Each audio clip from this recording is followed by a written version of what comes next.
Out of Reach could possibly be the best Steven Seagal movie to date.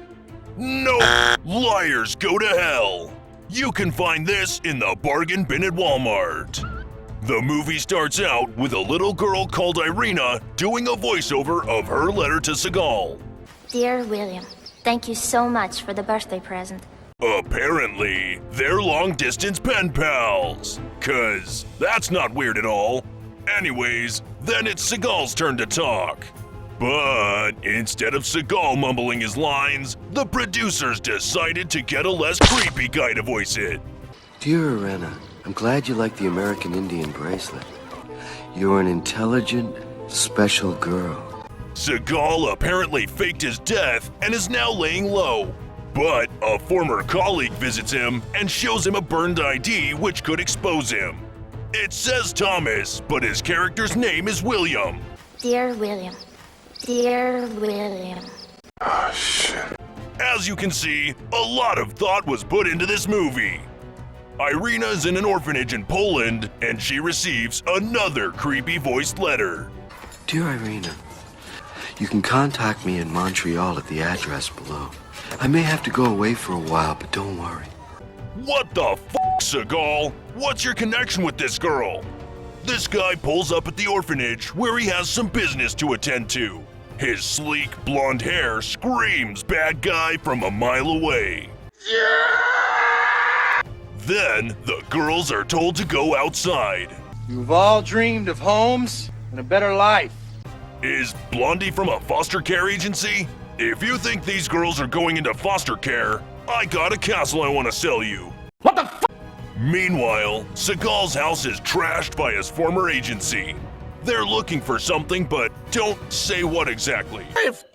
What is going on in here? The agents are just about to arrest him, but Seagal resists.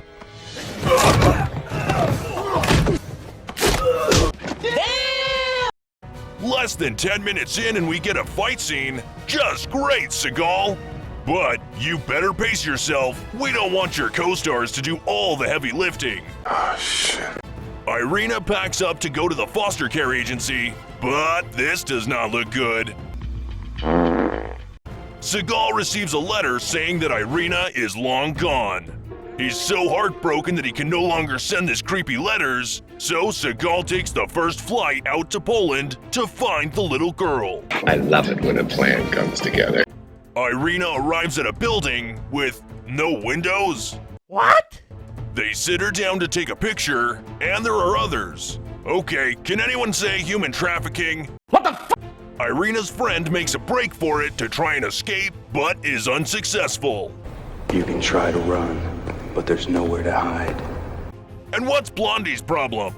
Seagal goes to the orphanage to get some answers. But the corrupt old lady says that Irina ran away. Seagal's not buying it, so he decides to go to the cops. The old lady calls Blondie for help with Seagal, but the psycho kills her anyway.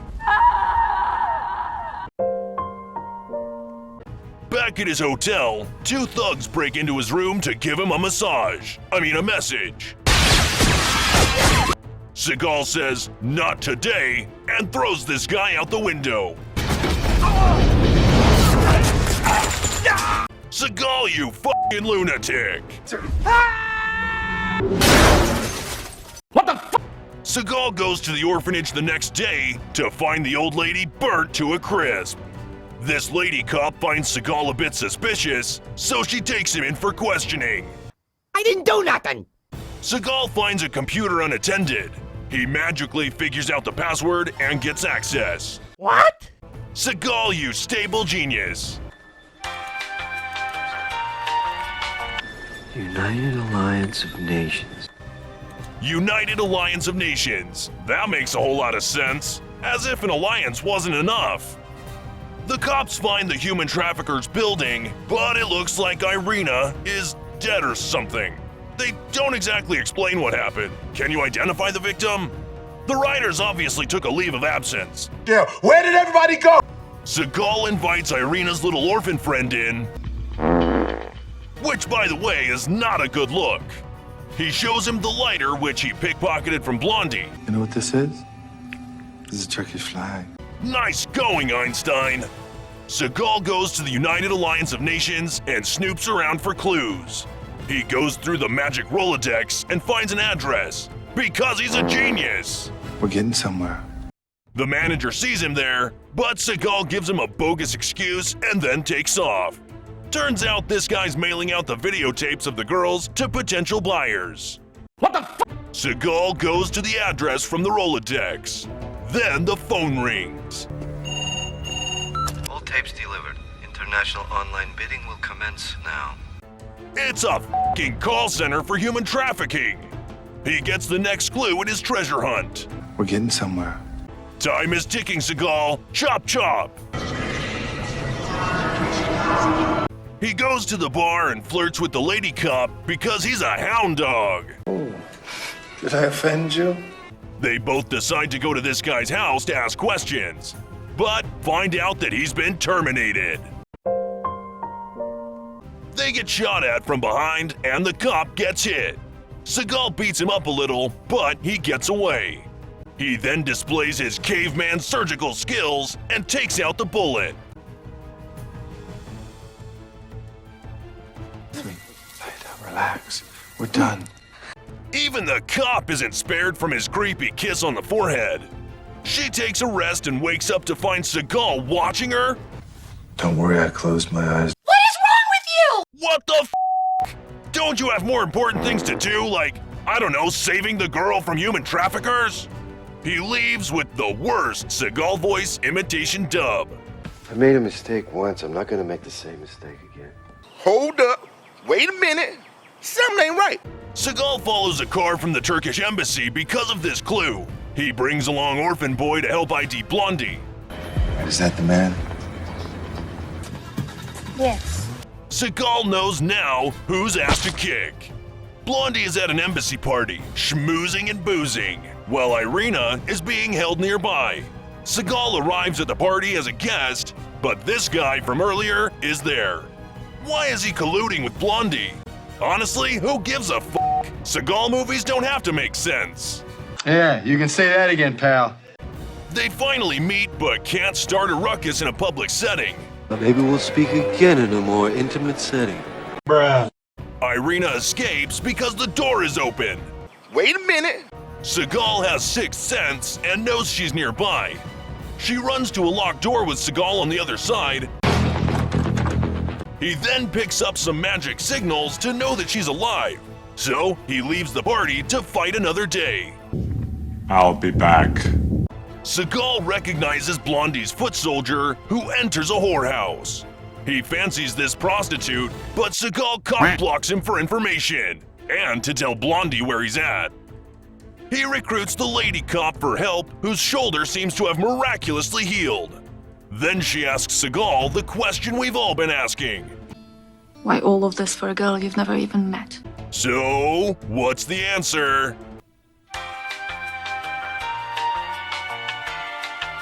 This little girl means a lot to me. Okay, Seagal. Whatever you say. Even the lady cop is like, F this movie. The goons arrive at the brothel, ready to stir shit up. Little do they know that Seagal is packing and ready to pounce. Before they can say monkey's uncle, Seagal draws first blood with a barrage of bullets.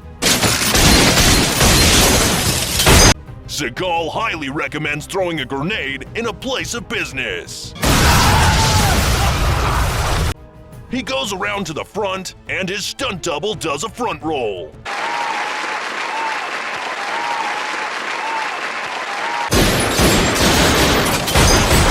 Is this seat installation made of metal? It must be immune to bullets.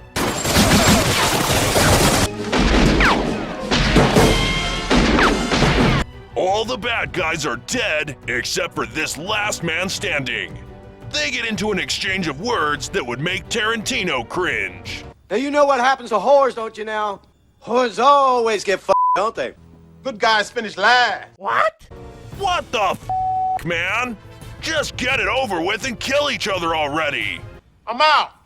Ain't that a coincidence? I'm out too. Just kidding. I was just kidding too. Seagal was the better bullshitter, and that's not saying a lot.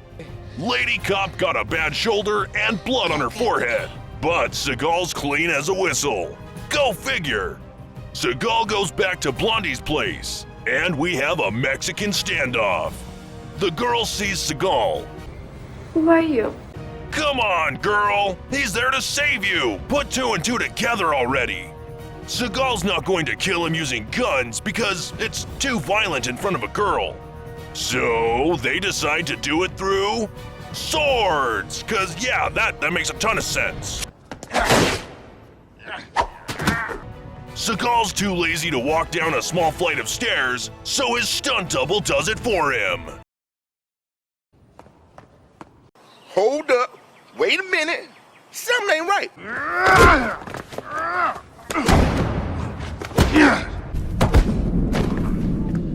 He gets the air sucked out of him, but shakes it off like nothing happened. What? Now that's some Matrix-level backdrop shit. This sword fight is going to go down in history. So tense, yet so pretentious. You can hear a pin drop.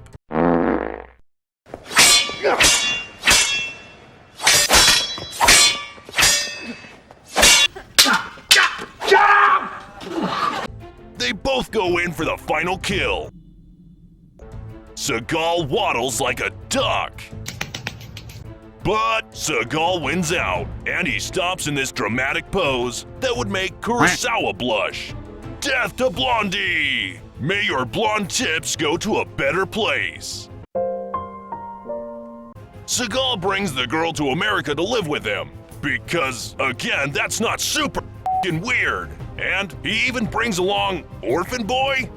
I give up, Seagal. Do whatever you want. I need a time machine now to get back my hour and a half.